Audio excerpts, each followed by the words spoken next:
Bueno, buenas tardes.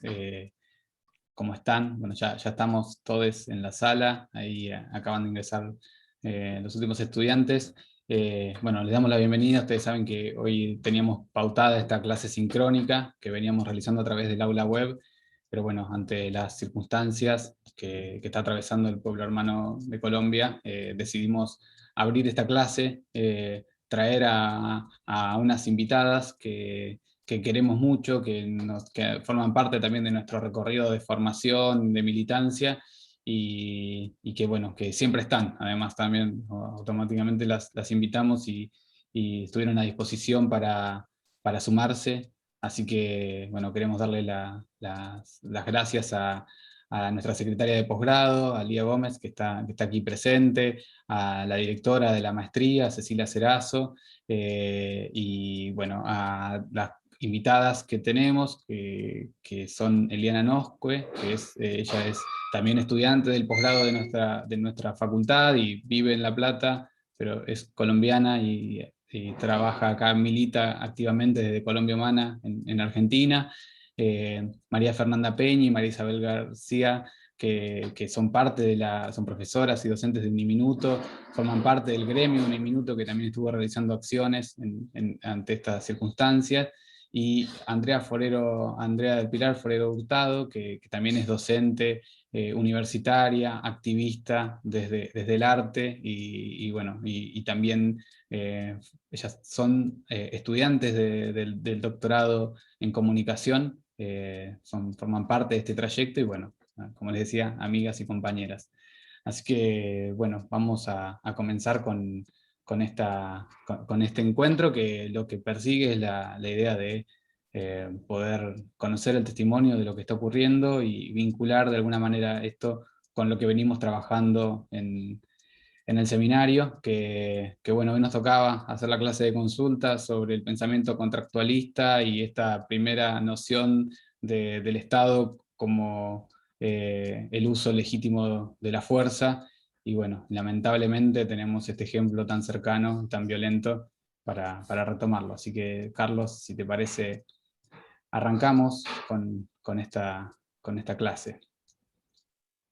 Sí, gracias Pablo y gracias a las compañeras que están hoy aquí en la clase y las compañeras colombianas. La veo también a Cecilia, es una alegría siempre verla, a nuestra directora. Voy a ser breve porque en realidad, como bien decía Pablo, nosotros tanto en la maestría en general como en este seminario, en realidad siempre, obviamente, estamos interpenetrados por la realidad cotidiana de nuestra América Latina. Recuerdo que también cuando se iniciaron las protestas en Chile, en el año 2019-2020, también nos sentimos convocados, obviamente emocionalmente vinculados y tratando como facultad y como posgrado de visibilizar lo que estaba ocurriendo en el país hermano, en el caso chileno. Lo mismo estamos proponiendo en esta coyuntura colombiana, sobre todo, y por eso va a ser tan relevante el aporte de las compañeras en el día de hoy, porque digamos también nuestra sociedad argentina requiere y necesita visibilizar Colombia, ¿no? En profundidad, ¿no? Poder ver toda la enorme riqueza y la maravilla de ese pueblo y sus luchas contextualizadas. Nosotros estamos viendo en los medios masivos de comunicación hoy en nuestro país, el relato sobre lo que ocurre en Colombia comienza con el intento de modificación del impuesto al IVA, entre otras cosas, ¿no? de hace pocos meses atrás. Y digamos, entrarle por allí al tema es entrar por una foto de lo que está ocurriendo. En realidad, la historia reciente de Colombia es la historia de enormes luchas de sus pueblos en los diversos territorios, en la diversidad que tiene además Colombia, en la diversidad cultural, en la diversidad territorial, en la diversidad lingüística, en la diversidad de tradiciones. Si no vemos todo eso, seguimos viendo solamente lo que nos quieren mostrar, ¿no? Que es el último momento. Ese último momento se construye hacia atrás con todas esas luchas para hacer, para no irnos muchísimo más atrás del tiempo, pero sí seguro a partir de fines de la década del 40 del siglo XX, ¿no? Desde allí se inicia un proceso de conflicto, que es el conflicto por democratizar una sociedad que estaba y sigue en manos de una élite o de varias élites. Van cambiando de rostro, pero no de funcionamiento. Y quizás desde el Bogotazo, ¿no? Esa primera reacción popular al asesinato de Eliezer Gaitán, de allí en adelante la sociedad colombiana se despertó y de allí en adelante empezó sus luchas que fueron tomando diversas formas a lo largo de la década del 50, con el conflicto liberal de conservadores, luego en la década del 60 con la aparición de los movimientos políticos armados que buscaban una transformación radical de la situación colombiana, y luego el ingreso para mal de los Estados Unidos y su compromiso con las élites colombianas en la década de fines del 60, al principio del 70, y luego, para empeorar aún un panorama que era complejo desde la represión, el narcotráfico y, y sus efectos sobre el propio Estado colombiano y sobre las fuerzas represivas colombianas, el nacimiento de lo paraestatal, también como sumándose a ese conflicto. De modo que en el medio de ese conflicto las comunidades florecieron. Nosotros hemos aprendido mucho de eso a través de Cecilia, ¿no? Cecilia Cerazo, mostrándonos cómo las comunidades tratando de ir batallando, ¿no? Contra y moviéndose por afuera, tratando de escaparle a la represión del Estado, a la represión narco, a la represión paramilitar, a los errores de algunas de las fuerzas políticas armadas en relación también al uso de la violencia. Las comunidades intentaron e intentan y han logrado sus desarrollos propios, han logrado conservar sus tradiciones y han logrado sostenerse económicamente también. Todo ese proceso, todo eso, o todas esas experiencias del pueblo colombiano son las que nosotros tenemos que conocer, saber y visibilizar para entender lo que hoy ocurre en Colombia, lo que hoy está pasando con la represión estatal y paraestatal, lo que ha venido ocurriendo desde el último acuerdo, desde los últimos acuerdos de paz, que no fueron los únicos, hubo dos anteriores, también ocurrió lo mismo, ¿no? Y entonces allí, en esa mirada con perspectiva histórica, podemos hacerle ver a nuestro pueblo en la Argentina el camino de lucha que se ha iniciado en Colombia nuevamente y que esperemos eh, logre democratizar de verdad a esa sociedad, atenazada entre las élites y la violencia, ¿no? Y sobre todo la potencia que tiene la búsqueda de la paz. Por eso este Estado colombiano, este Estado que tiene una mano izquierda, mejor dicho, entre comillas, ¿no? La mano legal estatal y la mano paraestatal, está tan lanzado a la represión, porque se percibe que en esta nueva coyuntura, en esta confluencia, porque aquí están confluyendo campesinos, campesinas, artistas, partidos políticos, movimientos sociales, comunidades afrodescendientes, están confluyendo todas aquellas partecitas que el neoliberalismo quiere ver separadas, ahora están confluyendo hacia una única lucha, y entonces allí es cuando el Estado toma cuenta de lo que puede ocurrir con el poder, con ese poder represivo que tiene, con ese poder para la guerra y para la muerte, y entonces enloquece, ¿no? Lo que estamos viendo es eso, una represión enloquecida, una represión fuera de toda legitimidad y de toda legalidad. Pero bueno, no queríamos dejar, por todo esto no queríamos que nuestra clase de hoy digamos, sumergiera en los intersticios de lo que es el Estado, teníamos hoy como mirada el Estado desde la perspectiva marxista, ¿no? Y bueno, ese Estado visto desde un lugar de la otredad, de un Estado represor, de un Estado de clase, y pensábamos que teníamos que dejarle paso hoy y en adelante a poder visibilizar en todos los ámbitos posibles la lucha en Colombia. Así que simplemente quería comentar eso, lo charlamos con Pablo, siempre tenemos el apoyo de nuestra secretaria de posgrado y contamos también con Cecilia, así que me gustaría más, me parece que es más rico escucharlas a las compañeras, sus miradas sobre lo que está ocurriendo y bueno, y a partir de allí poder hacernos una idea mucho más precisa y poder también acompañar desde esa precisión y de ese aprendizaje en la Argentina el tránsito que está llevando a cabo el pueblo colombiano.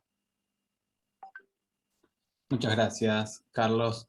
Bueno, nada, si les parece, comenzamos a circular la palabra entre las compañeras. Ceci, si querés arrancar.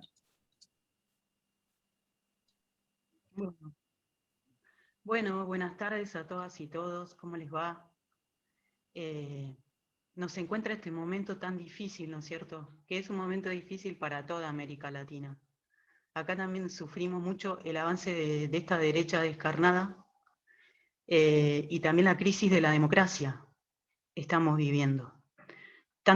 Acá tenemos a Nicole, que es de Chile, tenemos a Niria, que conoce el campesinado, tenemos a Selma, que conoce el sur de Colombia, a Faruk, que es de Ceci, te estamos escuchando mal. Por ahí si apagás la cámara, porque nos dice que tenés bajo ancho de banda.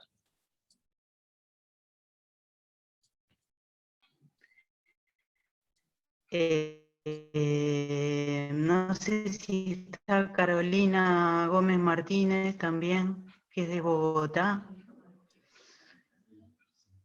Eh,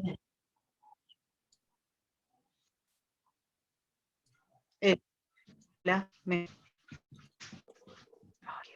Hola, Ceci. hola, hola, hola. Te escuchamos mal, cortado. Hola, ¿me escuchan? ¿Ahí? Sí, ahí Ahora, sí se cortaba. ¿Me ahora sí. escuchan? Por ahí sin la cámara va a funcionar. Es que estoy en un lugar en el mar y, y hay muy...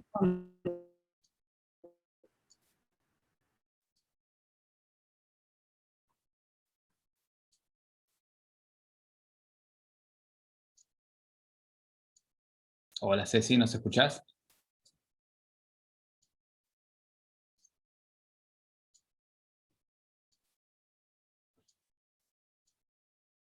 Creo que está. Ahí está. ¿Nos escuchás, Ceci? Ahí, estás muteada. Hablaba de la crisis que nos tenemos que hacer cargo entre todos de esta crisis. ¿Ahora se escucha bien? Es una crisis enorme que tiene la democracia frente al modelo extractivista, salvaje, paternalista, colonialista, patriarcado. Es como una explosión de eso. Y la vivimos en Colombia de una manera tremenda porque es como algo que viene de lejos, como bien decía Carlitos, ¿no? Viene de lejos, desde ese hecho maldito que mataron a Gaitán. Y también ahí el otro día estaba escuchando a Mujica, ¿no? Que decía que en ese momento había un liberalismo en Colombia que era un poco más humanitario, más populista, ¿no? Más cerca del pueblo. Y en Colombia eso es como una mala palabra, cerca del pueblo. Es muy loco, ¿no? Porque yo hace 20 años que trabajo ahí, amo Colombia. Ahí vi las formas más creativas de comunicación popular y alternativa. ¿Y por qué es eso? Porque son las tácticas de los más vulnerables frente a las estrategias de los más poderosos, ¿no? Como decía Desertó.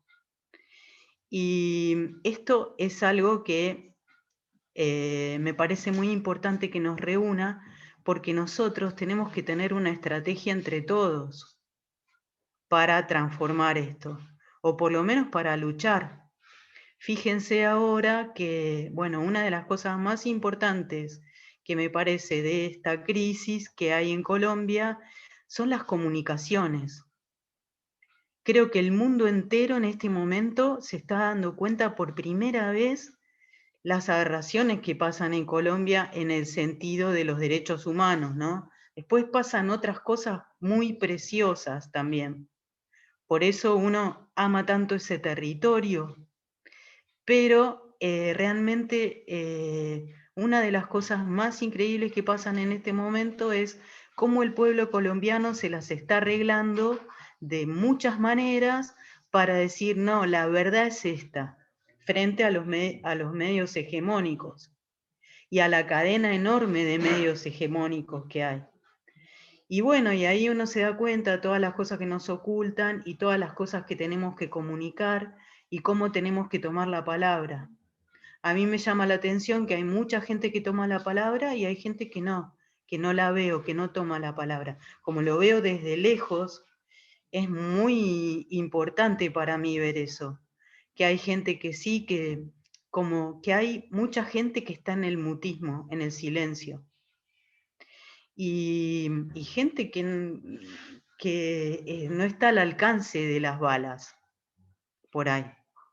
Entonces, una cosa importante es que el pueblo colombiano empieza a decir que hay un gobierno que ejerce el terrorismo de Estado, por ejemplo, y que lo pueda decir, que no tenga vergüenza de decirlo, porque es una manera de reconocerlo para luchar. Y bueno, el marco de esta lucha es una lucha de comunicación y una lucha de dignidad, por otro lado. Entonces, que el pueblo se haya puesto de pie, lo mismo me parece se refleja en Chile. Y como bien dijo Carlitos, en 2019 es cuando empezó toda esta movida de que el pueblo salga a la calle aunque tenga miedo. Y el miedo lo veo como un dispositivo del poder hegemónico para controlar toda esta situación. Entonces, bueno, lo que más puedo decir es cómo la comunicación de esta maestría, que es una comunicación transformadora, que lucha contra esa comunicación monopólica y hegemónica de alguna manera, nos da la posibilidad hoy de generar estrategias entre todas y todos para luchar contra eso y para estar preparados y preparadas para enfrentar esta situación que no es una situación solamente colombiana. Es una situación que nos involucra a todos absolutamente. Entonces, bueno, voy a abrir la palabra y les voy a pedir a ustedes, sobre todo a los colombianos, que participen y que nos cuenten desde ustedes. Van a ir y venir por la perspectiva histórica, van a ir y venir por la perspectiva política, y no tengan miedo de hablar de política, pues nosotros somos re políticos. Entonces que nos cuenten a todos y todas lo que nos quieran contar de este momento y de los distintos territorios, por favor. Muchas gracias, Ceci. Bien, bueno, sí, total, esa es la invitación a que circule la palabra. Si te parece, podemos arrancar, Eliana, que nos cuentes sobre, bueno, cómo es vivirlo desde acá y qué están haciendo, bueno, tus consideraciones. Gracias. Bueno, primero quería actualizarte que ya soy doctora hace un año, así que ahí te actualizo. Nada, también estaba pensando, concuerdo con todo el recorrido que hace el profe Stiapina, solo irnos un par de décadas más atrás, justamente en 7 años cumplimos 100 años de la masacre de las bananeras, que fue en 1928 y que fue una masacre que hicieron los colonos contra los trabajadores de las zonas bananeras en Colombia. Así que el asesinato de Gaitán, digámoslo así, fue una cuestión más de la ciudad, pero la violencia institucional contra las mayorías sociales y populares en Colombia ha sido endémica y viene de mucho más atrás. También quisiera aportar, antes de adentrarme a contarles un poco cómo nos hemos tratado de organizar desde acá, desde Argentina, en acompañamiento y solidaridad a lo que ocurre allá en Colombia, porque me parece importante, justamente porque creo que estamos entendiendo que la cuestión de la reforma tributaria era solo en analogía o en comparación lo que en Chile implicó el alza del boleto estudiantil, ¿no? La reforma en Colombia en este momento significa algo similar a ello, pero como pueden llegar a saber, justamente es una cuestión multifactorial. Además, contarles que en el 2019 el gobierno uribista, representado por Duque en la presidencia, ya aprobaron una reforma tributaria que implicó dejar de percibir, que el Estado colombiano dejara de percibir billones de pesos de parte de banqueros, empresarios y petroleros que ya el Estado recibía. Y esa reforma fue aprobada en el 2019. De ahí también el paro que sucedió hace 2 años, ¿no? Y justamente esa reforma generó un hueco fiscal y un déficit que era el que pretendían cubrir con la nueva reforma. Yo quisiera dar un par de números como para que tuviéramos un poco en cuenta lo que yo creo que planean hacer, porque y ahora estaría bueno que las compañeras en Colombia nos actualizaran de eso. Él se comprometió a retirar el documento, no sé, hasta el último dato que nos llegó es que no se había hecho el retiro formal del Congreso, pero eso implica que no han renunciado al proyecto de la reforma tributaria, que lo que plantearon ante la opinión pública fue el retiro de ese documento que planteaba una recaudación de 6.800 millones de dólares, es decir, 25.5 billones de pesos colombianos, equivalentes al 2.2 puntos del PBI. Y el 60% de lo que proyectaban recolectar con esto, planeaban invertirlo en estructura militar.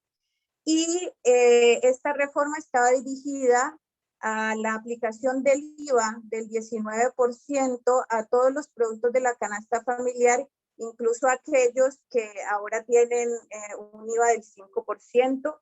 También proyectaban aplicarle ese IVA a los servicios básicos de energía, gas y a la gasolina.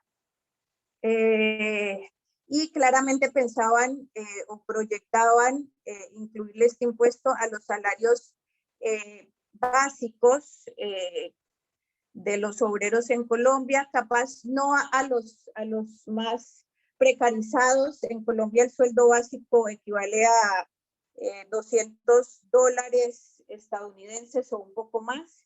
Ellos proyectaban aplicar este impuesto a aquellos que ganan aproximadamente $600, que en Colombia incluso a aquellas personas que ganan esa cantidad de dinero hacen parte de los sectores populares, no estamos hablando ni siquiera de una persona de clase media. Y otro número que escandaliza mucho es que de acuerdo a los últimos informes, la pobreza en Colombia en el año pandémico, en el 2020, aumentó un 7%. Es decir, que en Colombia el 42% de los colombianos que viven están bajo el límite de la pobreza. 21 millones de colombianos de una población de 50 millones de colombianos están ahora en la pobreza. También decir que Colombia, más allá de esos números, yo creo que la reconocemos como un país de desplazados, un país de muchos desarraigos. Entre 1985 y los últimos informes de ACNUR, contamos con más de 7 millones de desplazados internos, desplazados forzados internos, que son los pueblos campesinos, indígenas y afrodescendientes que habitan y han habitado históricamente esa Colombia profunda y rural, que en el marco del conflicto armado tuvieron que desplazarse a los cordones de pobreza y de vulnerabilidad en las periferias de las grandes ciudades en Colombia. Además de eso, y ahí hago parte yo de ese número, somos más de 8 millones de colombianos que estamos radicados y radicadas en el exterior, en cualquier país del mundo. Siempre decimos que donde se levante una piedra va a salir un colombiano, porque estamos esparcidos por todo el mundo. De ahí creería yo que, si ustedes me preguntan, ha sido importantísimo nuestra activación de militancia y política para que hoy en día, después de ya 9 días de paro, el mundo esté volteando la mirada a Colombia. También coincido con la profe Cecilia de que han sido las redes sociales las que han permitido. Yo creo que no hay vuelta atrás de lo que ha sucedido, porque lo que ellos están haciendo desde el 28 de abril lo han hecho durante décadas. Masacrar al pueblo colombiano, asesinar masivamente, tirar cuerpos en los ríos, desaparecer, desmembrar, todo lo han hecho en articulación con las fuerzas paramilitares y mercenarias de los terratenientes y de los narcotraficantes y de los empresarios y del entramado corrupto en Colombia. Lo han hecho siempre en el campo colombiano. Lo que pasa es que allá no habían ni celulares ni internet para publicitarlo. También lo hicieron durante mucho tiempo al movimiento estudiantil. El movimiento estudiantil ha sido fundamental en Colombia para que hoy esté sucediendo lo que está sucediendo, y quienes hicimos parte de ese movimiento en las universidades públicas de Colombia, en la Universidad Nacional, en la Pedagógica, en la Universidad del Valle en el suroccidente, en la Universidad de Antioquia, en las universidades del norte, donde han tenido que enfrentar el paramilitarismo dentro de las universidades, nos lo hacían todo el tiempo. Cuando hacíamos manifestaciones, sentimos balas pasar por nuestro lado muchas veces. Y en ese momento, en boca de Álvaro Uribe Vélez durante muchas décadas, porque más allá de que él fue presidente en el 2002, él ha sido un personaje fundamental en la política de la derecha colombiana hace más de 40 años. Así que ese discurso del enemigo, del terrorista, del vándalo, del delincuente, lo tuvimos que enfrentar. Primero, las comunidades campesinas, a las que les decían guerrilleros, terroristas, y al movimiento estudiantil también. Y ahí la sociedad no alcanzaba a vislumbrar quiénes éramos realmente las víctimas. Hoy, millones y millones de colombianos han visto por videos y por transmisiones, porque hay algo que yo creo que es fundamental en esta efervescencia y en esta emergencia social, y es que son las generaciones de jóvenes, 20, 25 años y hasta menores de edad, quienes han estado en las calles movilizándose, y quienes les dan importancia a prender su Instagram o su Facebook y transmitir en vivo eso. Entonces, hemos conocido casos de influencers que tienen millones y millones de seguidores, que estuvieron acompañando las movilizaciones en las noches, que fue donde más terror impartieron en los primeros días la Policía Nacional y el Escuadrón Antidisturbios, y a partir del 4 de mayo, que fue que desplegaron las fuerzas militares, el ejército, particularmente en Cali. Yo soy de la ciudad de Cali. Fue terrible conocer y saber la forma en que militaron abruptamente todas las ciudades. Y esos videos están ahí. Y habían transmisiones en vivo con centenares de colombianos y colombianas viendo a su Policía Nacional, al Escuadrón Antidisturbio, a las fuerzas militares, dispararle a sangre fría a los jóvenes que estaban en las manifestaciones. Entonces yo creo que este realmente es un momento histórico y parteaguas donde se les va a hacer muy difícil seguir conteniendo la mentira que han contenido históricamente. Ayer justamente el presidente Alberto Fernández expresó su preocupación sobre la situación en Colombia y hoy ya salió una contestación de la Cancillería de Colombia diciendo que por favor no se entrometieran en los asuntos nacionales, que ellos estaban garantizando la protección y todos los derechos ciudadanos a la protesta. Y era ridículo ver un mensaje de ese talante cuando había miles y miles de videos que dicen exactamente lo contrario a lo que ellos estaban diciendo. Entonces, yo creo que eso ha sido fundamental. Acá en Argentina, yo creo también que la militancia de la comunidad colombiana fue fundamental, más allá de que claramente Argentina es una sociedad solidaria con nosotros, que creo que tenemos un amor mutuo, nos queremos mucho mutuamente, conocemos nuestra historia social y colectiva mutuamente, así que hemos recibido una solidaridad increíble y de ahí que hoy yo creo que también fue fundamental para que el presidente se expresara, actualizarles, no sé si saben que hay dos proyectos presentados, un proyecto de repudio en la Cámara de Diputados de la provincia de Buenos Aires, se presentó el 5 de mayo, lo presentó la diputada compañera nuestra Florencia Saintú y la compañera Daniela Vilar presentó anoche un proyecto de repudio en el Congreso de Diputados de la Nación. Así que, y eso ha sido gracias justamente a todos los pedidos que hemos tenido. El 5 de mayo hubo una primera movilización de la sociedad colombiana en el consulado de Colombia en Buenos Aires, en el Obelisco. Hoy hay otra movilización que estuvo moviéndose a nivel internacional para estar en los consulados y en las embajadas a nivel mundial. Mañana tendremos una movilización al Congreso de la Nación y el 5 tuvimos nosotros una jornada acá en La Plata, en Plaza Moreno, que organizamos, les contaba a las compañeras, a partir de todo el sentimiento de impotencia. Yo quiero contarles que era increíble porque nos comunicábamos entre nosotros y nosotras acá y todas coincidíamos en que no podíamos dormir de la preocupación, o sea, era como que necesitábamos activar, necesitábamos hacer algo, teníamos una preocupación tremenda y activamos todas las herramientas que teníamos. La Facultad de Periodismo siempre nos ha acompañado y fue fundamental porque fue uno de los primeros entes a los que acudimos.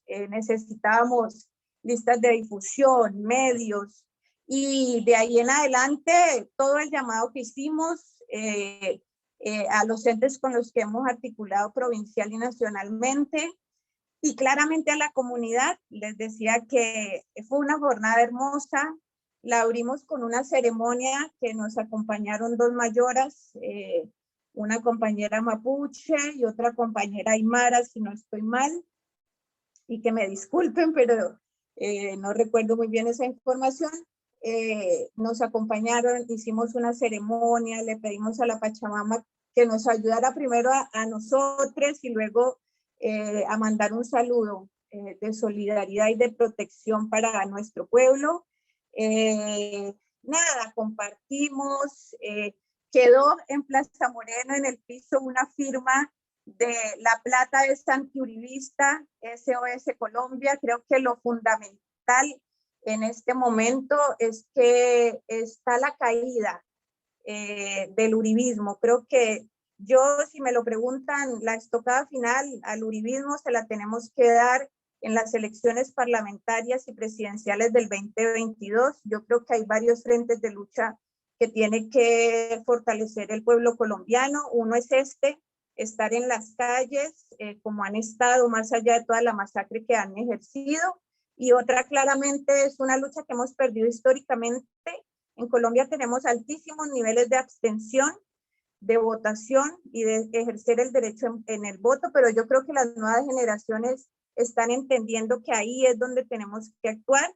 Así que, bueno, eso, proyectamos hacerlo y muchas gracias por estar siempre y por estudiar todo lo que pasa en Colombia. Muchas gracias a vos, Eliana. Bueno, a nuestra doctora también, migrante argentina colombiana. Bueno, tenemos a las compañeras que están conectadas desde Colombia para dar su testimonio. No sé si Andrea, querés arrancar, Mari, Mafe, están por ahí. Yo voy a tomarme la palabra, compañeras Mari y Mafe, que son grandes amigas, compañeras de trabajo, compañeras de lucha, compañeras de doctorado. Bueno, yo quiero primero que todo agradecer a la universidad, agradecerles a ustedes también como persona por habernos invitado.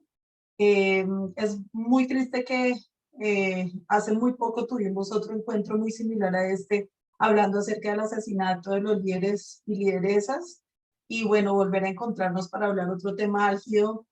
Espero que algún otro día nos encontremos para hablar de cosas más amables. Yo quiero contarles, bueno, un poco de mi lugar de enunciación. Soy mamá de una chica de 25 años, soy mujer, soy compañera, soy profesora, soy investigadora, soy artista, soy gestora cultural. Es decir que pues la mirada que tengo es una mirada también, digamos, muy como lo decía Eliana, desde el dolor. Eliana me robó una de las cifras que yo iba a decir. Yo quería empezar como contando un poquito de eso. En realidad traigo solamente algunas frases que quiero compartir con ustedes porque en realidad lo que más me interesa es compartir con ustedes un material que he podido recoger en estos días, y es que yo, entre las muchas cosas que hago, trabajo con el tema de arte y política. Mi tesis de doctorado justamente va hacia precisamente el teatro como dispositivo de agenciamiento social. Me interesa el arte y bueno, ¿por qué no decirlo? Un día hagámosle publicidad a nuestro grupo. Somos coordinadoras de un grupo de CLACSO, que es el Grupo de Arte y Política, junto con otra compañera de la Universidad de Chile. Entonces voy a permitirme compartir pantalla. Voy a tratar de no hablar mucho, sino más bien que sean las imágenes las que hablen. Lo que yo planteo es hacer quizá unas 2 o 3 intervenciones con bloques de video que de alguna manera ambientan lo que sé que mis compañeras van a decir e incluso lo que Eliana ya decía hace un momento. Entonces voy a compartir mi pantalla.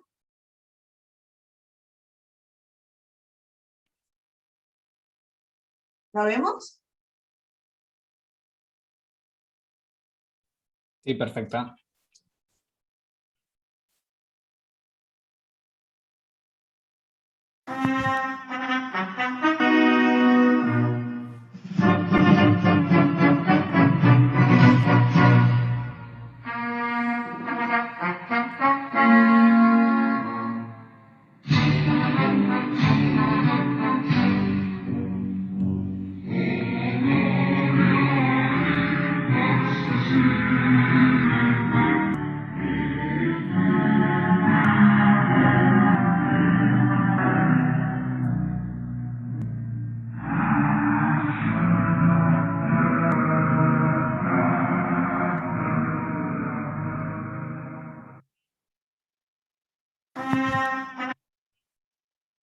En la noche, después del toque de queda, a ver, permítanme, lo ponemos acá para poder verlo completo.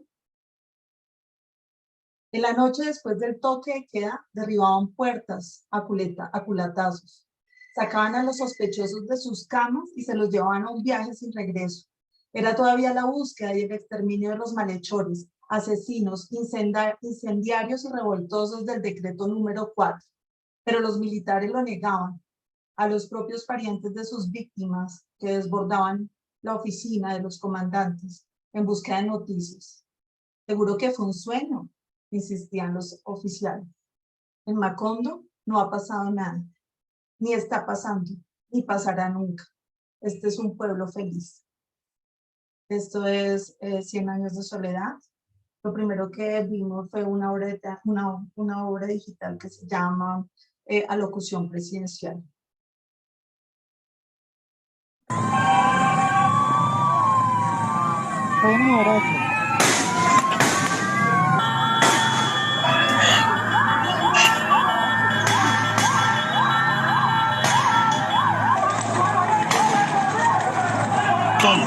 ¿Por qué lo siguen agrediendo si hace rato dijo que por favor?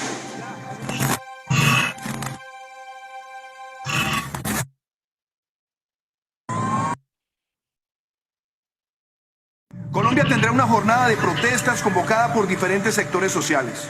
Los colombianos han despertado, hoy gritan chao, Duque, chao, Duque, chao, chao, chao. Los colombianos ya nos cansamos, vamos a tumbar al dictador. Vamos Colombia, sigan marchando, hoy griten chao, Duque, chao, Duque, chao, chao, chao. Vamos Colombia, no nos rindamos, hoy va a caer el dictador. Señor presidente, la reforma tributaria está muerta. Que no nos provoque más muertes. Por favor, retírela. Se lo solicito en nombre del pueblo de Cali.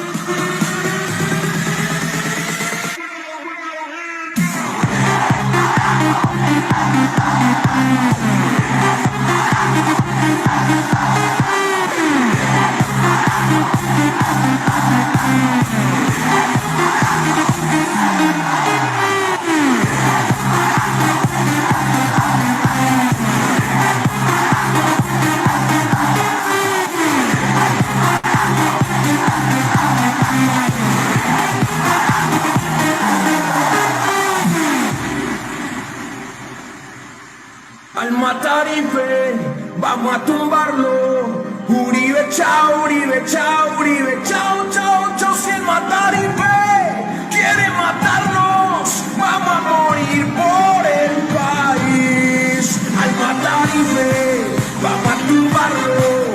Uribe, chao, Uribe, chao, Uribe, chao, chao, chao. Si el Matarife quiere matarnos, vamos a morir por el país.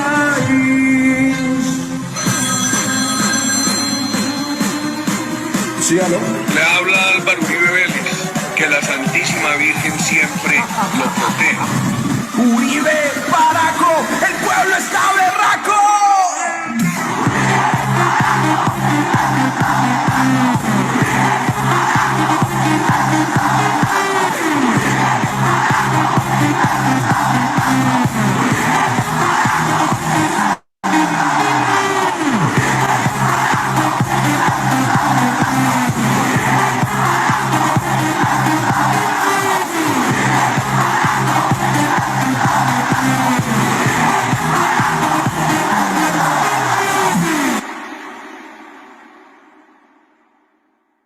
Colombia tendrá una... Entonces, bajo las cifras que nos contaba justamente Eliana, de la pobreza, de la desigualdad, pues tenemos que hablar de los jóvenes, tenemos que hablar de la juventud. Esto que ustedes ven a este lado es la puerta de la Universidad del Valle. Hicieron la bandera de Colombia con el rojo mucho más grande. Para quienes no lo saben, el rojo implica la sangre, el azul los mares. Ustedes saben que Colombia tiene 2 mares, y el amarillo la riqueza. La juventud se ha puesto el cuerpo ante esto que está sucediendo en este momento. Una juventud que más o menos desde la década de los 80 se podría decir que se ha criado con muy pocas expectativas de salir adelante, con muy pocas alternativas de empleo, de educación. Pues fíjense ustedes sí que lo saben por la cantidad de estudiantes que tienen allá en La Plata. Es una juventud que pareciera que fuera no futuro, ¿no? Fíjense que Alonso Salazar escribió No nacimos pa' semilla, Parra Sandoval, Ausencia de futuro, Víctor Gaviria, la película Rodrigo de No Futuro. Es decir, es una juventud que no tiene esperanzas. Entonces, ¿qué significa ser joven en Colombia? ¿No? Cuando nosotros somos profes y escuchamos hablar a nuestros estudiantes, lo que decía la canción ahorita es tal cual. Los chicos están dispuestos a dar hasta la vida. De hecho, muchos de ellos han dicho, nos quitaron todo, que hasta nos quitaron el miedo. Es uno de estos jóvenes, uno de los jóvenes que perdió la vida. Y este video es un video doloroso. Traté de traer videos muy felices porque yo sé que la situación como tal es dolorosa, y de videos oscuros hay muchos. Porque lo triste que tiene este video es que esta persona desde temprano salió, estuvo en la marcha, era un defensor de derechos humanos, un bailarín, un estudiante universitario. Acá la historia, el video se las contará. Madre, no llegaré a la hora de la cena.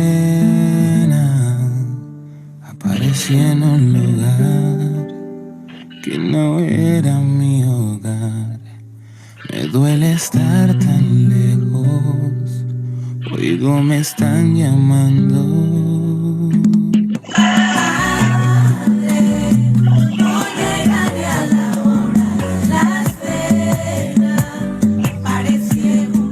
Dios los bendiga y quedamos así, no pasa nada. Nos recordamos en los corazones. En la buena, chachos. Si me convierto en canción, solo recuérdame feliz. Aquí no pasa el tiempo, no hay pena o sufrimiento. Bueno, este es solo uno de los casos, ¿no?, de personas que han fallecido estos días. Este caso en particular llama mucho la atención porque hay muchas fotos y muchas imágenes de él en diferentes partes de la protesta. E incluso ustedes lo vieron cuando va y trata de saludar a los policías. Y justamente cuando estaba en el viaducto de Pereira, en ese momento estaba diciendo que no nos sigan matando, que nuestras madres no tengan que llorarnos. Y cuando dijo eso fue cuando se dio el asesinato. Quedó en muchas cámaras de los chicos que lo estaban grabando. Pasaron en una moto y le dieron, creo que fue 8 disparos.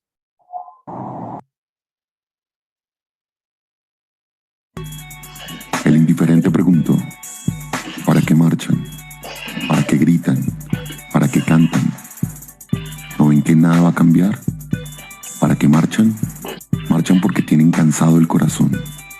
Marchan porque tienen una herida en el alma. Marchan para no tener que marchar más. ¿Para qué gritan? Gritan porque están vivos, porque están vivas, porque aún tienen voz. Gritan porque están cansados de llorar. ¿Para qué cantan? Cantan para ponerle ritmo a su angustia. Cantan para poder saltar. Cantan para que sus voces se amplifiquen. ¿No ven que nada va a cambiar? No, no lo ven. Para ellos y ellas solo existe una seguridad: pueden cambiarlo todo. Bueno, y ya casi termina este primer bloque. Bueno, acá vemos como estas estudiantes, no sé si, bueno, puedo archivar esto, ¿cierto? Ah, sí. Entonces dice, estas son estudiantes de medicina y, bueno, ponen en la receta médica que el paciente Iván Duque sufre de gonorrea. Y eso, para los que somos colombianos, sabemos qué significa. Para quienes no, básicamente es una muy mala persona, es lo peor, es como la gonorrea.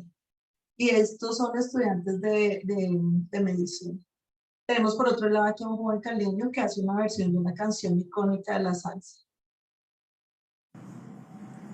Si por la quinta vas pasando, es mi Cali bella, se está manifestando. Si por la tarde ves protestas, tú no te preocupes que acá estamos luchando. Lucho por un país que sea justo, por una patria hermosa y sin tanto corrupto. Salgan a la calle, colombianos, luchemos todos juntos, tomados de la mano. Y usted, amigo que está allá en su casa, saque ya su bandera y únase a la causa. Hay fuerza, hay lucha, la lucha caleña de democracia. Hay fuerza. Bueno, y eso es como lo que quería compartirles en esta primera parte, para que de pronto cite alguna de las otras compañeras y más adelante les puedo mostrar más material si tenemos el tiempo. Material valiosísimo también para que, pues, digamos que yo había estudiado mucho el tema de prácticas artísticas, prácticas culturales, pero yo creo que este no solamente es un espacio para que hablemos de lo académico, sino también para que hablemos de lo que vivimos, de lo que sentimos. Y bueno, le voy a dar entonces pie, si ustedes lo desean, a las otras compañeras. Buenísimo, Andrea, muchas gracias. Sí, sí, todo el material es impresionante, conmovedor, impresionante. Mafe, Mari, ¿están por ahí? Hola, sí, yo estoy por acá. ¿Me escuchan? ¿Me ven? ¿Confirmo? ¿Confirmando? Perfecto, todo perfecto. Estamos, te vemos.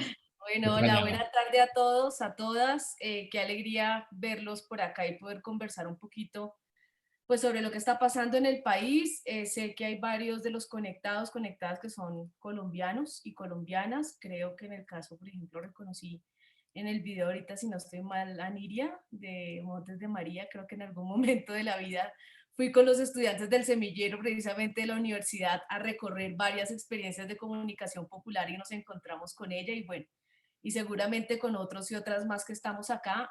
Yo solo quisiera sumar algunos de los elementos que ya han venido planteando Andrea, Eliana. Quisiera partir como de, bueno, quisiera plantear tres cosas.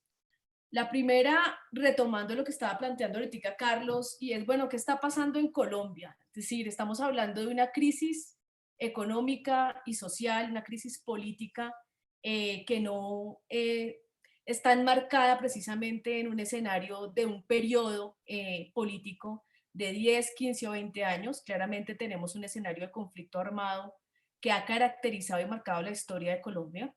Y que sí se modificó en el marco de los acuerdos de negociación que se hicieron entre las FARC y el gobierno de Colombia. Es decir, el gobierno negocia con una de las insurgencias en el país un acuerdo bajo un elemento fundamental que creo que no podemos olvidar, y es cuando la guerrilla de las FARC se sienta a negociar con el gobierno colombiano, con las élites colombianas en particular, se sienta a negociar sobre un acuerdo que no va a modificar el modelo. ¿Eso qué quiere decir? Que es un acuerdo que no va a modificar la estructura económica y política del Estado colombiano. La configuración del orden político colombiano no estaba en discusión ni en negociación. Aún así, se desarrolló el proceso de negociación pues con pues grandes acuerdos, digamos, ¿no? Unos elementos que son... que fueron profundamente discutidos y que creo que fueron celebrados por buena parte de la sociedad colombiana, pues porque abrían una luz de esperanza frente al escenario de violencia y de conflicto armado que ha caracterizado pues nuestra historia patria. Esa no negociación del modelo va a ser fundamental para lo que estamos viendo hoy. Efectivamente, podríamos hablar de ese florero de Llorente que se llama por acá, o ese punto, esa coyuntura, y decían también las compañeras que me antecedieron, el mismo Carlos, bueno, esto no es sobre la reforma tributaria, bueno, pero sí es sobre la reforma tributaria. Es sobre la estructura precisamente sobre la que se ha configurado el Estado colombiano, pero también es sobre la reforma tributaria, que es en parte una muestra de cómo se ha venido, cómo el gran capital ha venido apoderándose de las grandes empresas prestadoras de bienes y servicios del país. Es decir, claramente creo que todos y todas los que estamos conectados sabemos cómo funcionó el ensayo neoliberal, pero ese gran capital ha generado en Colombia unas consecuencias nefastas, no solo en términos de privatización, que ya decía Eliana, hablemos de la masacre de las bananeras en 1928, ¿cierto? Pero que sí ha generado hoy un escenario de profundización de la dependencia, un capitalismo profundamente dependiente, profundamente desigual y que tiene hoy a 21 millones de colombianos en la pobreza. O sea, eso es. Entonces, 21 millones de colombianos en la pobreza y les van a aplicar la reforma tributaria. Entonces, ese periodo, digamos, que cambia a partir del momento de negociación entre las FARC y el gobierno, porque sí se modifican cosas, sí hay una disputa distinta con las élites, va a florecer en un paro de hace 3 años que comenzaron los estudiantes. No lo comenzaron los sindicatos, no lo comenzaron las centrales obreras, no lo comenzaron los campesinos. Los campesinos venían de unas movilizaciones de paros agrarios 2014, 2015, 2016, que fueron fuertemente reprimidos en el país, pues de cara precisamente a esta apertura económica y la entrada de agroinsumos a unos costos muy altos. Particularmente ese fue el momento, digamos, del florero de Llorente en ese escenario. Pero después de esto, desde el 2017, finales 2018 y todo el 2019, fue el movimiento estudiantil por un reclamo de educación pública de calidad, gratuita, al alcance de todos y de todas, que puso de nuevo, digamos, o que marca este nuevo ciclo de protestas sociales o de oleadas de protestas sociales en el país. Y estos jóvenes, que son en su mayoría en ese momento jóvenes de estudiantes públicas y privadas, van a darle un nuevo impulso a la movilización social. Hoy podemos decir que esos jóvenes no solo son los estudiantes de educación superior o secundaria, son los jóvenes de las barriadas que están en las calles asumiendo la represión y el terrorismo de Estado de las élites colombianas.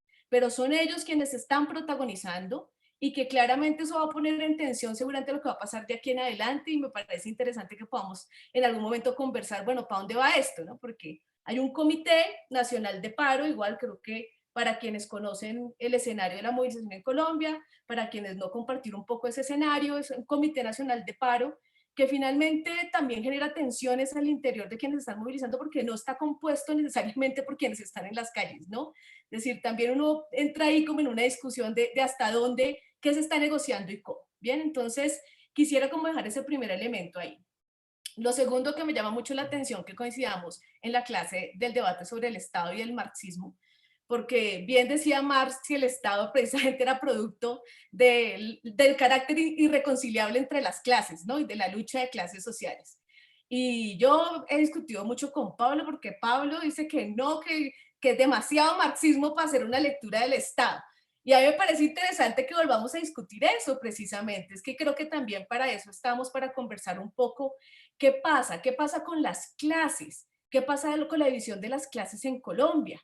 Yo tengo una sensación, dentro de todos los cambios que ha venido generando esta protesta, este ciclo de protesta social, y es que la gente cada vez es más consciente y se desmarca más de una supuesta clase media.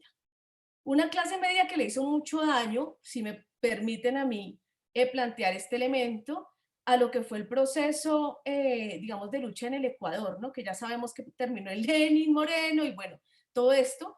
Pero una clase media que en Colombia claramente, en términos puntuales, estructurales, de la estructura de los sectores sociales en Colombia, no existe hace muchísimo tiempo, no sé si existió en algún momento. Pero si tú le preguntas a la mayoría de los colombianos y colombianas, recordemos, 21 millones de pobres, ¿sí? ¿Qué hacen para sobrevivir? Todo el mundo depende de su trabajo. Si a mí mañana yo dejo de tener un ingreso, pues de qué voy a vivir, es decir, no, ni tenemos ayudas estatales, bueno, entonces ahí creo que hay un debate interesante sobre esa construcción y concepción del Estado. ¿Qué es irreconciliable hoy en Colombia para pensar esta tensión? Es decir, venimos de un ciclo de protestas, 21N 2019, que se retoma, yo no diría hoy, yo diría septiembre del año pasado, una indignación de los chicos en el marco de la pandemia que salen y queman 64 CAIs, que son centros de atención inmediata de la policía, y los incendian y los vandalizan, pero una forma, digamos, un estallido social muy fuerte. Y en el 28 de abril ahorita se retoma el ejercicio. Y dice uno, bueno, pero ¿qué pasa? ¿No? Llevamos 9 días de paro y parece que a los manifestantes nada los va calmando, que ya quitaron el proyecto de reforma tributaria del Congreso. Bueno, pero llamó ahora a un consenso nacional el presidente Duque ayer o antier. ¿Y a quién llamó? ¿A quién llamó para hacer ese consenso? Llamó a los manifestantes, llamó a las clases populares colombianas, llamó a los indígenas Misak que tumban estatuas. ¿A quién llamó? No, el presidente Duque llamó al otro sector de la élite colombiana que no estaba de acuerdo con la forma como estaba establecida esa reforma tributaria. Y es importante, creo yo, entender precisamente que ese debate de la reforma tributaria, que ese debate de la reforma a la salud, de la reforma a la pensión, lo que se ha conocido como el paquetazo del gobierno nacional, no ha salido del debate de las élites. No ha salido del debate de las élites. Y claramente no hay la intención de que salga. Y yo creo que hay un elemento fundamental ahí para entender y poder hacer un poco ese ejercicio, ese rastreo de por dónde puede ir la cosa ahora. ¿Bien? Bien, este tema precisamente de quienes están hoy parados en las calles, que sí está protagonizado por los jóvenes, como ya lo conversamos ahorita, como lo plantearon las compañeras que me antecedieron. Yo creo que hoy si hacemos una radiografía mínima, digamos, del paro nacional de Colombia, tenemos sectores que hace mucho tiempo no se movilizaban en el país. ¿Por qué Cali, por ejemplo? Yo me atrevería de pronto con Eliana, que es de allá y tiene mucho más claro pues este ejercicio, cómo se ha presentado en términos, pues digamos, de las relaciones de dominación mismas del Valle del Cauca. El Valle del Cauca es un departamento en el que se instauró el monopolio de la caña a sangre y fuego hace décadas, es más, hace siglos, ¿no? Es una de las herencias coloniales en términos de la hacienda que tiene Colombia hace muchísimo tiempo. ¿Y qué caracterizó esta última movilización? Que los trabajadores de la caña, que los trabajadores del parque industrial, que los trabajadores del puerto de Buenaventura, que desde que yo me acuerdo nunca habían parado, pararon un departamento. Pararon la economía, pararon el puerto, pararon la producción de caña. Y eso generó una respuesta como la respuesta que tuvo la élite colombiana frente a una ciudad como Cali. ¿Sí? Entonces es importante, yo creo que ubicar también cómo yo estoy convencida de que la gente ya ha venido ubicando, pues, dónde está la disputa. Hay letreros de antiuribistas en muchos lados, pero también hay actos de anticapitalismo en muchos lados, porque no es una disputa solo con el régimen político, es una disputa con el régimen económico capitalista, con el modo de producción capitalista. Los llamados vándalos que vandalizaron. No, aquí fue un ataque directo a los bancos, a los cajeros automáticos, a las estatuas del colonialismo, ¿sí? Fue un ataque directo a los CAIs como centros de tortura y desaparición de cientos de jóvenes en toda la historia de este país y de líderes sociales, ¿sí? Entonces, ahí hay unas acciones que considero yo que son muy importantes, que tienen un carácter anticapitalista y que están estos grandes letreros del antiuribistas, ¿no? Que yo considero eso es un cambio en el nivel de conciencia y de mentalidad y de lectura política de quienes hoy estamos en las calles manteniendo el paro nacional. Bien, no me quiero extender mucho, dos cositas nomás frente a este análisis. Es un poquito el papel de los medios de comunicación, es decir, yo creo que la matriz mediática que han configurado los monopolios anclados a los conglomerados financieros transnacionales ha sido similar en toda nuestra América y en general frente a los pueblos que se han venido pues saliendo de este marco de la dependencia, ¿no? Entonces ya conocimos el castrochavismo, ya conocimos la ideología de género, ya conocimos, ahora se inventaron otro que se llama el petromadurismo, es decir, un conjunto de conceptos, el terrorismo y el enemigo interno. Bueno, se han configurado, digamos, en diferentes momentos estos conceptos grandes que se han puesto a jugar una matriz mediática, insisto, que no es solo para Colombia. Y en este marco, digamos, de construcción de la matriz comunicativa, yo sí creo que ha habido ahorita una disputa por esa construcción de sentido. Y ha habido una disputa, por ejemplo, de pasar de entender quién es ese enemigo interno, quién es el enemigo del pueblo, quién es el enemigo de las clases populares. Y poner eso en tensión es muy interesante. Para un país como Colombia es muy interesante. Por ejemplo, poner en tensión quién es el héroe de la patria. Porque parte de la publicidad y la propaganda del proyecto uribista es que los héroes de la patria eran las fuerzas militares. Y hoy claramente esa construcción, esa disputa de sentidos de lo comunicativo, creo que ha venido moviendo otros escenarios también ahí interesantes.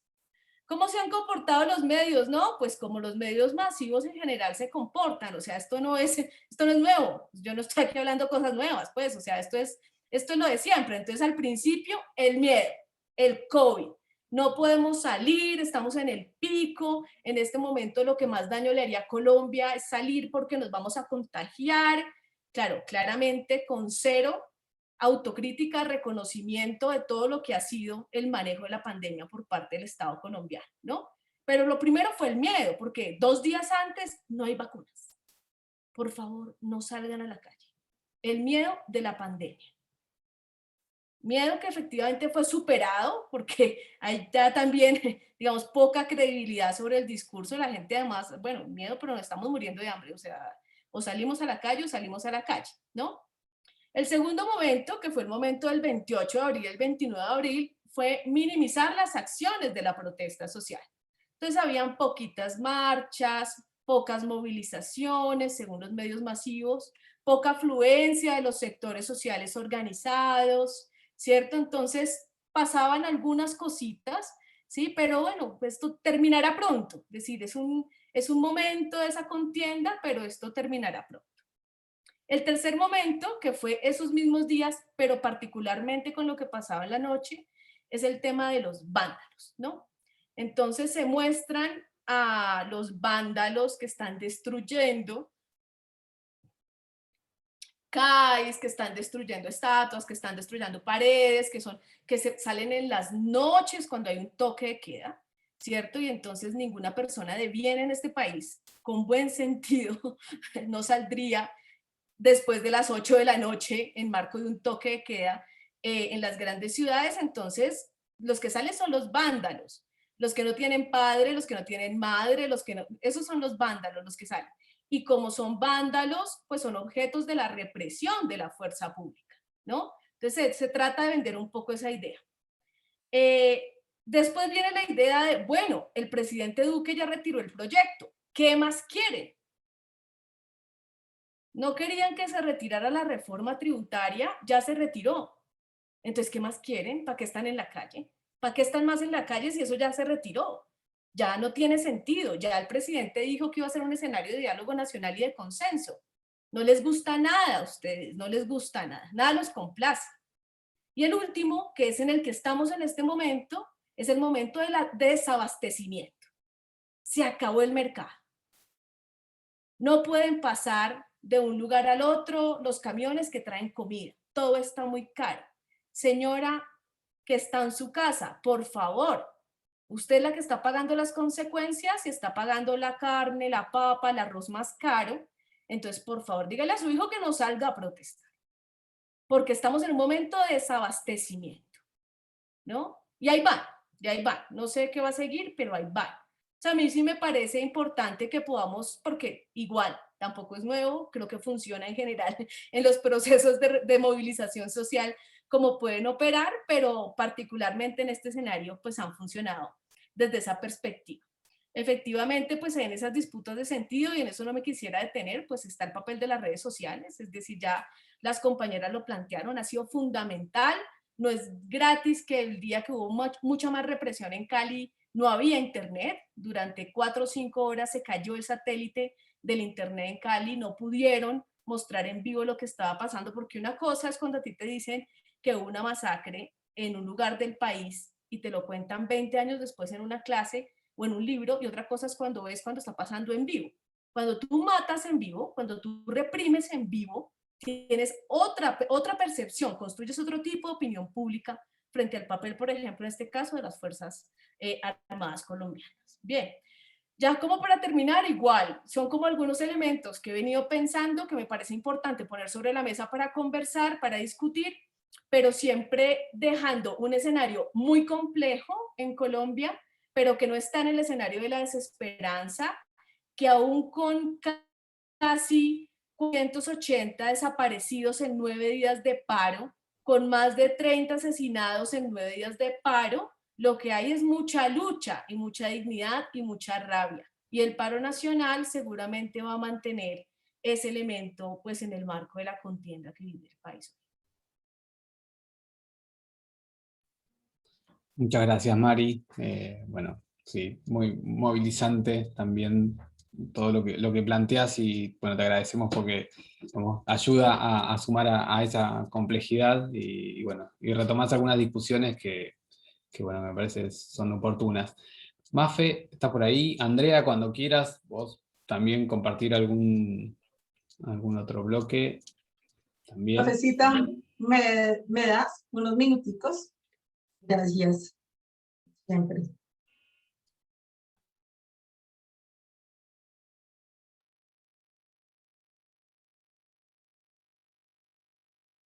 ¿Vemos? Este es uno de los carteles que estaba también en una universidad, donde pues, la gente está en la calle haciendo prácticas artísticas, contextuales, relacionales, participativas, como las querramos llamar. Este es uno de nuestros íconos del arte popular o de la música popular, de la estética popular en Colombia.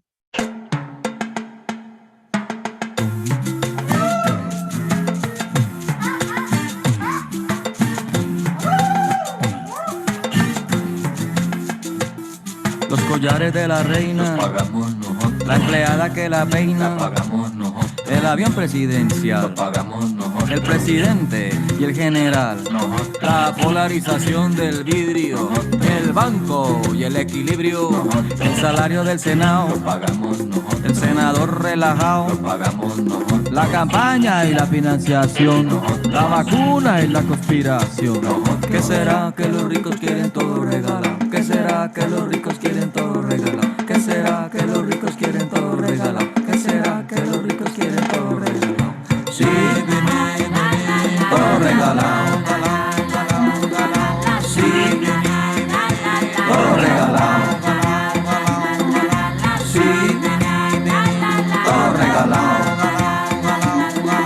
Sí, todo regalado.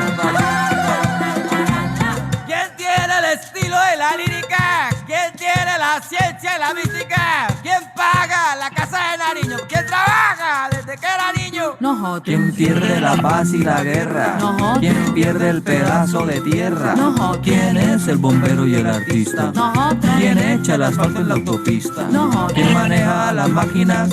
Nosotros. ¿Quién enseña matemáticas? Nosotros. ¿Quién hace los goles? Nosotros. ¿Quién poda los árboles?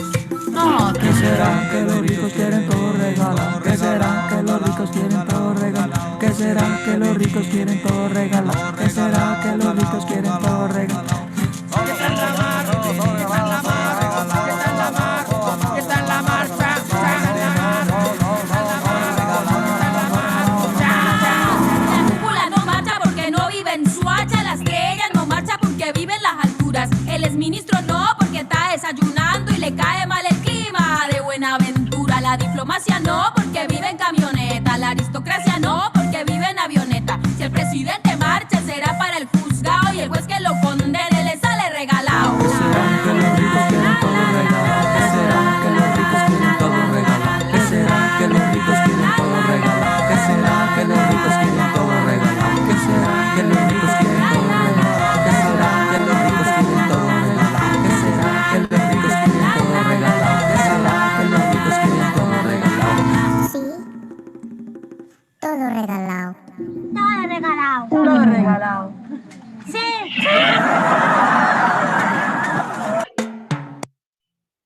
Bueno, entonces podemos hablar de un arte, de unas prácticas que se dan dentro de este proceso. Fíjense que todo lo que hemos hablado, las otras compañeras y yo siempre, pues va todo interconectado, ¿no?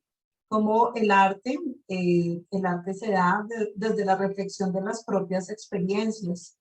Y esto es comunicación. O sea, no, esto no tiene otro nombre, ¿no? Esto es comunicación como nosotros la conocemos, como nosotros la vemos, es comunicación relacional. Solo ya, pues digamos que esto ha tenido muchos nombres: ecologías relacionales, gestiones artísticas, arte móvil, net art, arte participativo, pero como quiera que sea, ustedes saben que en los momentos de crisis es cuando se dan los mayores puntos de creatividad, y la creatividad ahorita también está en estallido. Tenemos, por ejemplo, bueno, los collages que hacen los muchachos, las batucadas que mueven muchísimo la movilización. Fíjense que son varios días con un baño de sangre tremendo en horas de la noche, pero sin embargo siempre multitudinaria, siempre hay gente, siempre hay protestas. En un lado está la protesta pacífica y en el otro lado está lo que llaman disturbios, ¿no? Como diría alguien, la única forma en la que tienen algunos de hacerse. Tenemos también, digamos, dentro del tema de arte y cultura, la representación de varios artistas. Hay artistas nacionales e internacionales que se han unido al paro. Hay unos que, digamos, que ya tienen fama, ya son reconocidos por eso, pero hay otros que nunca habían hablado. Está, por ejemplo, el caso de Shakira, J Balvin, más los nuestros, que son artistas de arte popular, pero que siempre habían tenido una actitud, según ellos, apolítica. Está aquí un video de un comediante, Loquillo, que se burla justamente de lo que hablaba María hace un rato, los noticieros, el noticiero RCN. Buenas tardes.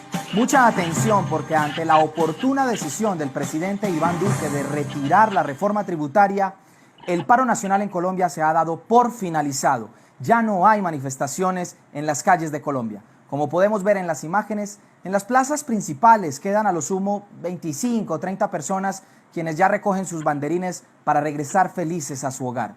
Ante el voluntario anuncio del honorable presidente Iván Duque, los manifestantes regresaron a sus casas felices, emocionados, como podemos ver, aplaudiendo al gobierno. Fue tanta la emoción de los protestantes como el caso de esta jovencita, quien sufrió un ataque de epilepsia. Afortunadamente, estaban allí los héroes de la patria para prestarle los primeros auxilios y entre sus brazos protegerla y brindarle masajes para que no se tragara la lengua.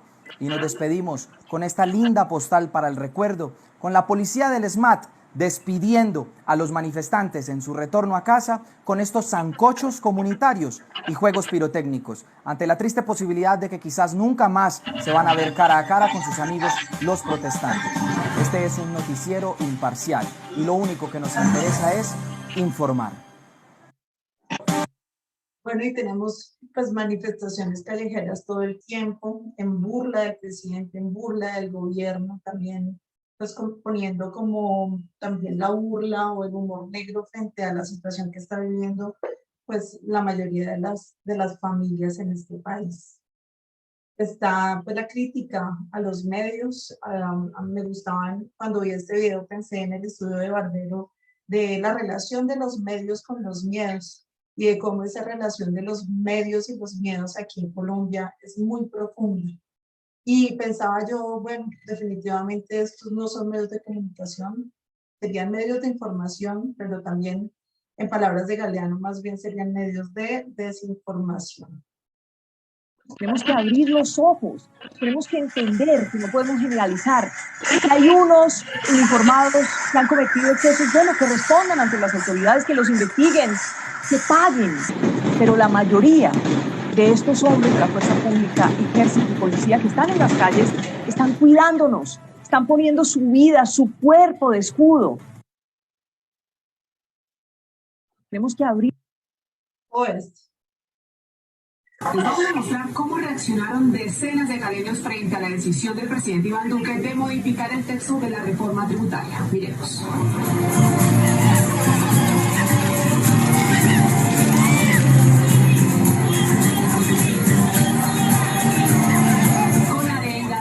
El himno de Colombia y de la ciudad en distintos puntos celebraron la anuncio, pero también hay advertido las riesgosas aglomeraciones. Bueno, esto es burla de lo que uno de los medios, RCN, mandó una noticia que era falsa, claramente, y mostró un momento de la manifestación donde la gente estaba muy feliz cantando, y dijeron que estaban felices porque se había caído la reforma. En contraposición están estas otras muestras, que son muestras de lo que Cecilia hablaba al principio de esta charla, y es comunicación, la comunicación relacional, el tejido social, la construcción de otros lazos, otras vinculaciones, ¿no? Las formas que tiene la gente de responderle a lo que está pasando en un momento en el que el miedo parece que se está escabullendo. Justamente lo que decía Mari García, en algún momento pasó algo en la cabeza de la gente y no dejó solo, y esta vez lo que ha sucedido es que las familias no han dejado solas a sus estudiantes, no han dejado solas a sus jóvenes populares. Aquí retomaríamos, bueno, esta me gustó muchísimo porque esto fue, por ejemplo, una mamá que quería acompañar, pero ella decía que le daba mucho miedo meterse pues a la protesta y que ella lo que sabía era cocinar. Y la señora le llevó su olla, pidió un restaurante prestado, una cocina a un restaurante, y pues hizo un ajiaco gigante para todos los protestantes. Hay un montón de imágenes de mamás que van, que cuidan a los estudiantes, que cuidan a los jóvenes. Bueno, uno dice estudiantes más por tradición, pero en realidad son jóvenes populares, ¿no? Son jóvenes que, alguien decía por ahí esta mañana en un meme, bueno, ¿y estos por qué no, en qué trabajan? Pues es que ese es el problema, es que no trabajan, ¿no? No tienen trabajo, no tienen estudio, no tienen esperanza. Entonces, eso, digamos que de ahí es de donde sacan la fuerza de la rabia para poder construir algo nuevo. En este bloque lo voy a terminar con este pedacito de texto de Maturana, que ustedes saben nos dejó ayer. Dice: en el conversar construimos nuestra realidad con el otro, no es una cosa abstracta. El conversar es un modo particular de vivir juntos en coordinaciones del hacer y el emocional.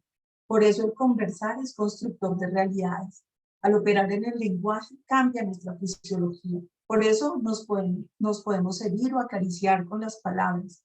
En este espacio relacional uno puede vivir en la exigencia o en la armonía con los otros, o se vive en el bienestar estético de una convivencia armónica, o en el sufrimiento de la exigencia negadora o continua. Este era otro bloquecito. Doy pie para que mis compañeros continúen.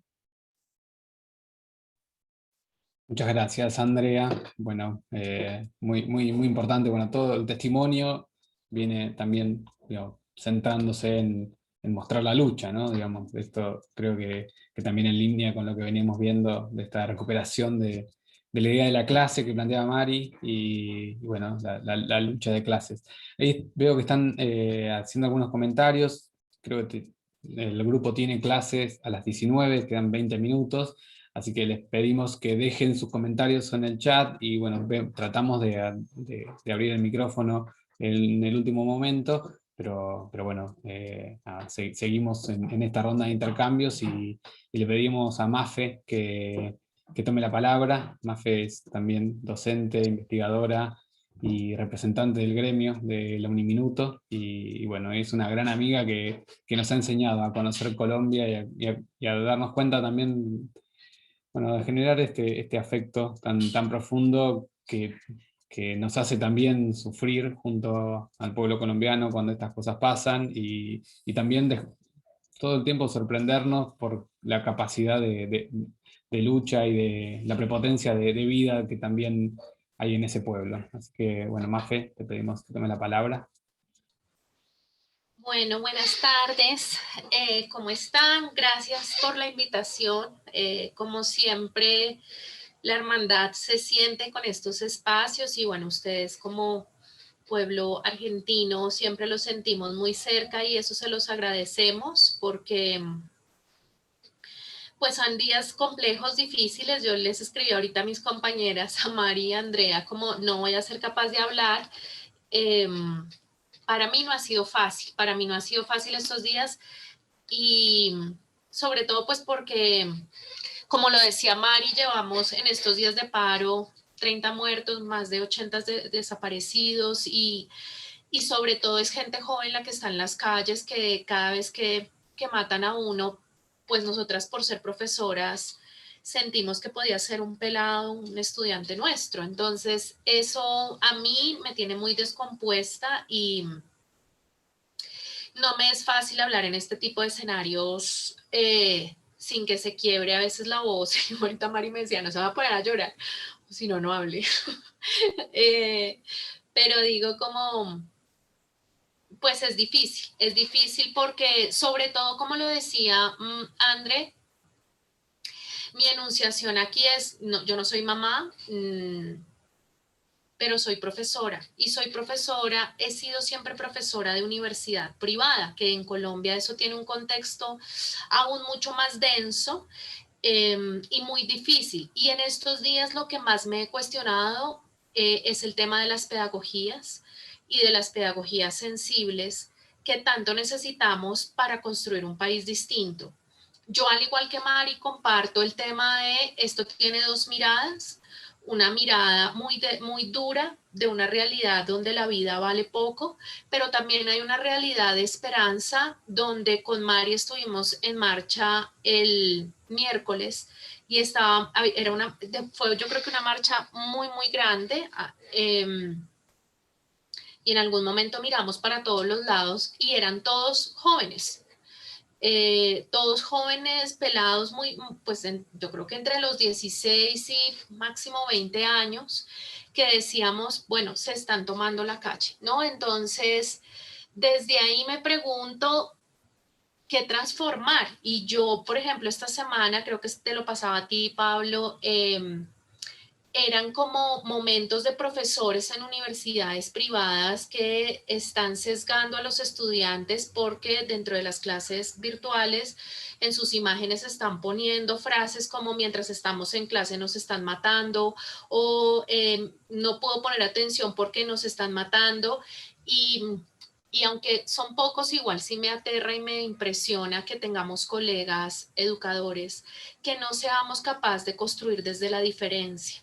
Yo como comunicadora y profesora me pregunto el poder de transformación y tal como lo decía Ceci, Colombia es un país con unas iniciativas de comunicación popular increíbles. En territorio creo que nos dan las mejores clases de cómo construir procesos comunicativos desde la diferencia, pero la academia está lejos de eso.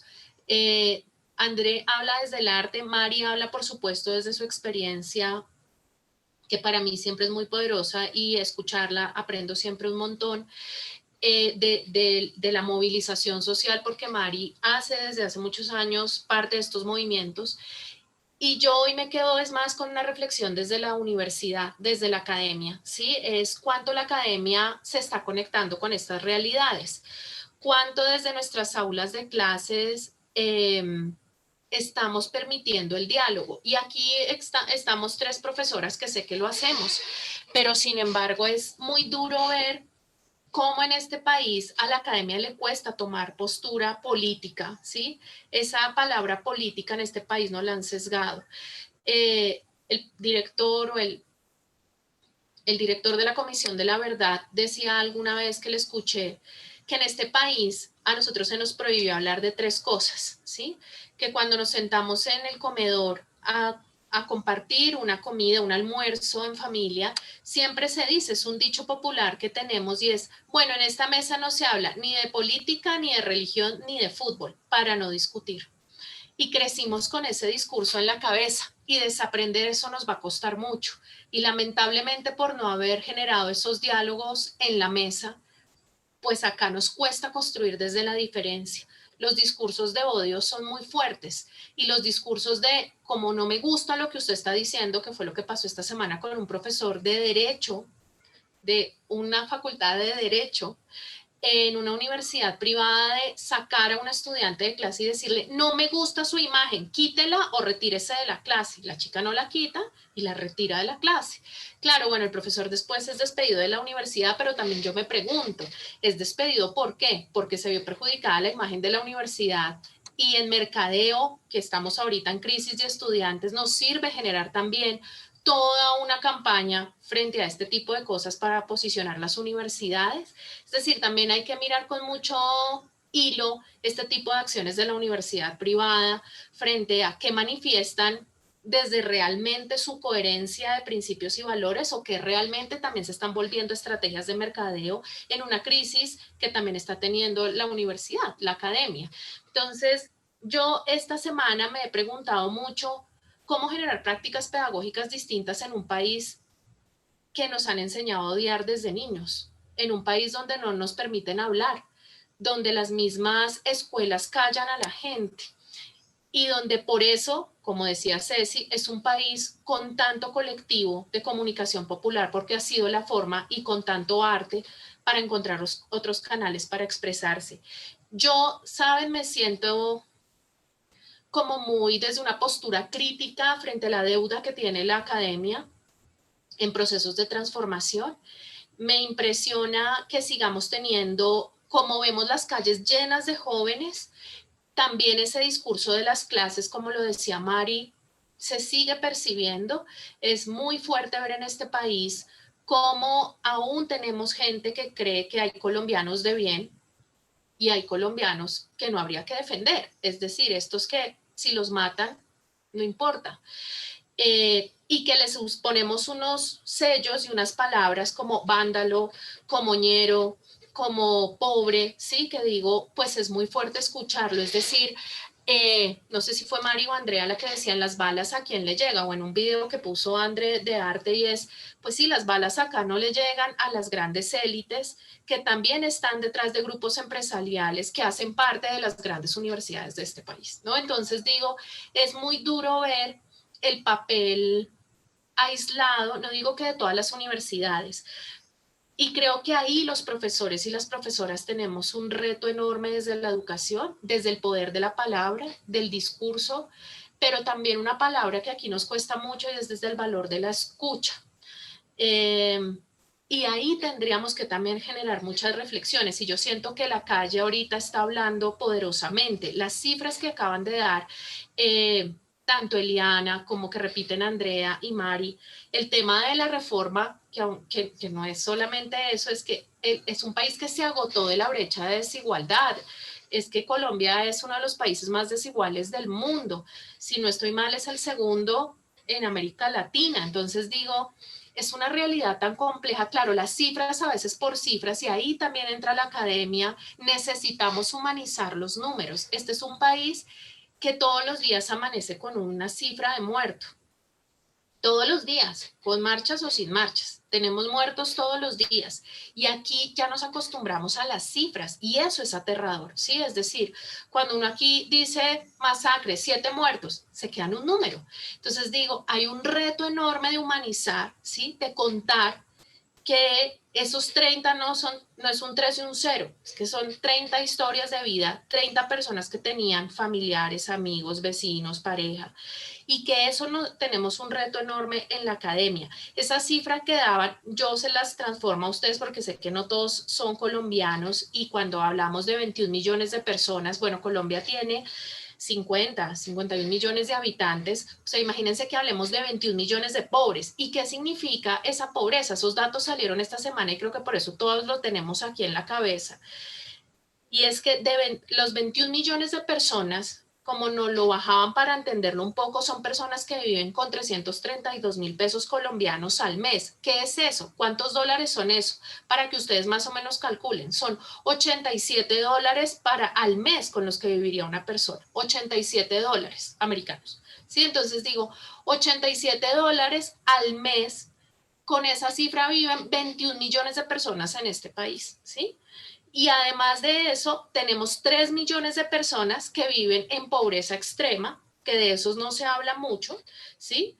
Y que eso implica con cuántos dólares al mes viven, con $38 al mes, ¿sí? $38 al mes, es decir, cuando uno logra transformar esas cifras en cosas más entendibles y no solo en números, comprendemos por qué las calles están llenas, porque la gente ya se agotó, porque no solamente se trata de una reforma, se trata de unas brechas de desigualdad, de falta de oportunidades y de creer que hay colombianos de bien y otros no, que hay que empezar a desarmar, ¿no? Es decir, esos discursos, y yo sí creo que la academia tiene un reto enorme, es decir, así seamos universidades privadas, aquí somos 3 sindicalistas que hacemos parte del sindicato de trabajadoras y trabajadores de Uniminuto, que esta semana nos unimos y dijimos, bueno, ¿cómo vamos a hacer? Y también empezamos a generar nuestra voz para decir, hombre, nuestro discurso no es desde la cifra y desde un discurso denso que cueste,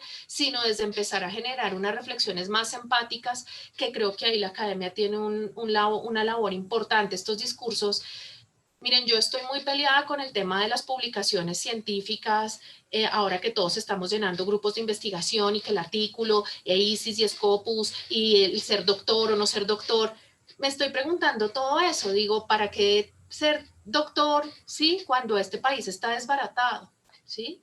¿Para qué, o sea, para qué publicar en ICIS y Scopus? Acá llamamos conciencias a lo que ustedes llaman CONICET, creo. Y tenemos la presión todos de publicar para que podamos escalafonar y nos reconozcan. Y digo, ¿para qué? En un país que tiene 21 millones de personas pobres, ¿sí? Es decir, los artículos científicos, ¿para qué nos sirven? ¿Para qué seguimos construyendo una academia tan fría, tan alejada de una realidad, de un tejido social que necesitamos? Es investigadores que se hunden, que se llenen de barro, que caminen las calles, que aprendan desgastando la suela del zapato y no la huella de los dedos escribiendo en un teclado. O sea, necesitamos es gente que se le acabe el zapato y no los ojos por estar pegado a un computador. Entonces digo, eso me tiene a mí muy cuestionada. Creo que necesitamos pedagogías sensibles. Está siendo mi tema ahorita duro, de pedagogías que se conecten, que dejen de ser tan frías y tan racionales. No quiere decir que no valga la pena, por supuesto, conectar la razón, pero sí creo que tenemos que conectarnos desde otro lado. Y como sé que Pablito dijo, ya quedaba poco tiempo, yo solamente quiero cerrar con estas 2 frases que preciso tenía pues aquí a la mano. Esta que les comparto, que me parece importante y que lo invito a que lo lean, está siendo pues hora, ¿no? Digo yo, ya es hora de que la universidad empiece a comprender que podemos y debemos empezar a aprender también desde la ternura y la afectividad. Creo que para mí es clave estos dos elementos, y que si nos pudiéramos conectar desde ahí podríamos construir un tejido social distinto. Esta es una frase de un filósofo paraguayo que se los invito a leer. Tiene unos textos muy bellos sobre cómo corazonar la educación, que para mí es mi reto todos los días, cada vez que entro a un aula de clase, así sea virtual. Y quisiera dejar el cierre con este texto, que es de un último material que está sacando la Comisión de la Verdad, y este es un especial sobre el valor de la comunicación. Este es un pedacito de un texto que escribe una cronista, periodista, que me parece interesante sobre esta reflexión de, bueno, acá estamos en una maestría de planeación y gestión, pero que todo parte de una facultad de periodismo y comunicación, y que esa palabra que ustedes han también manejado tanto y que nos leemos en todo lado, como esta comunicación que nos ayude a encontrarnos, a reconocer al otro, a construir sentidos compartidos y conjuntos, pues creo que está haciendo esta muestra en las calles de Colombia. Yo creo que las manifestaciones nos están dejando ver eso, y que la academia tiene que conectarse ahí de otras formas. Y cierro con esto. El título que nos unifica es el de colombianos y colombianas, y nuestro vínculo es la violencia.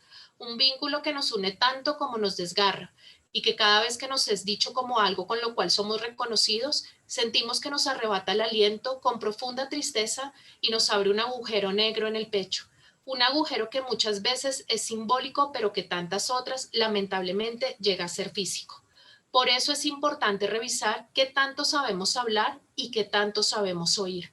Porque el hecho de haber llegado hasta aquí con tantas dificultades para comunicarnos no significa que estamos condenados a seguir así.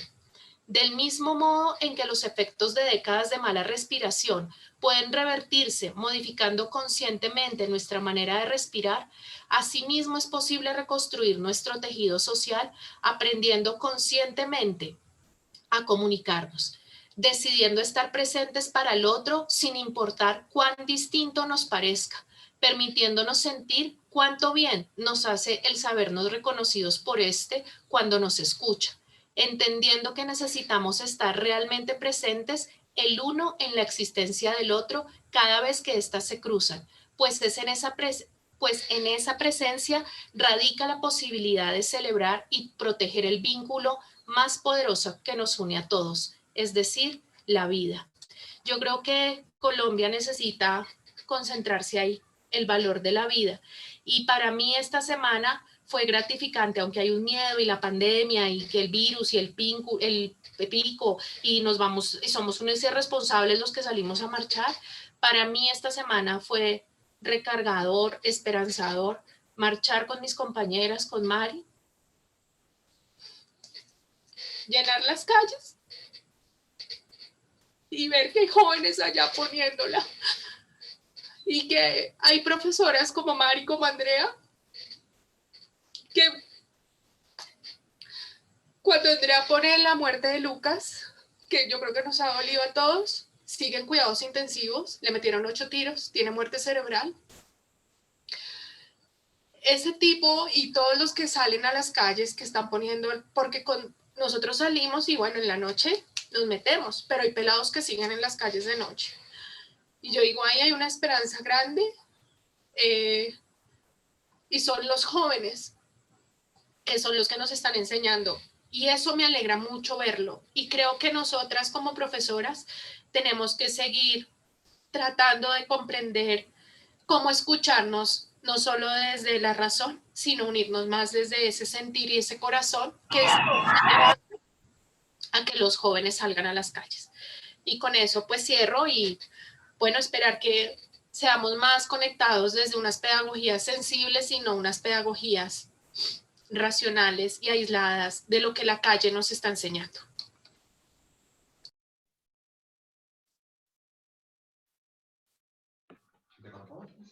Quiero decir algo breve. Gracias, muchas gracias, compañeras hermosas, por ser tan claras, por enseñarnos tantas cosas, por acercarnos tanto la dimensión del problema. Les agradezco muchísimo. También creo que esto va para largo, esta conversación. Me gustaría participar en la próxima clase que se encuentren para escuchar a los compañeros que están cursando también la Plangesco, que están ahí en Colombia. Eso quería decir, les agradezco muchísimo. Me parece súper importante lo que estamos haciendo en este día. Y sí, la academia se tiene que transformar. Y esto es una conversación larguísima que es parte de la estrategia, me parece. Así que cuenten con nosotros, y nosotras y nosotres. Yo también estoy aprendiendo. Gracias, Ceci. Gracias, Mafe. Compartimos también tus lágrimas y bueno, les agradecemos muchísimo por esto, todo este testimonio. André, vos querías compartirnos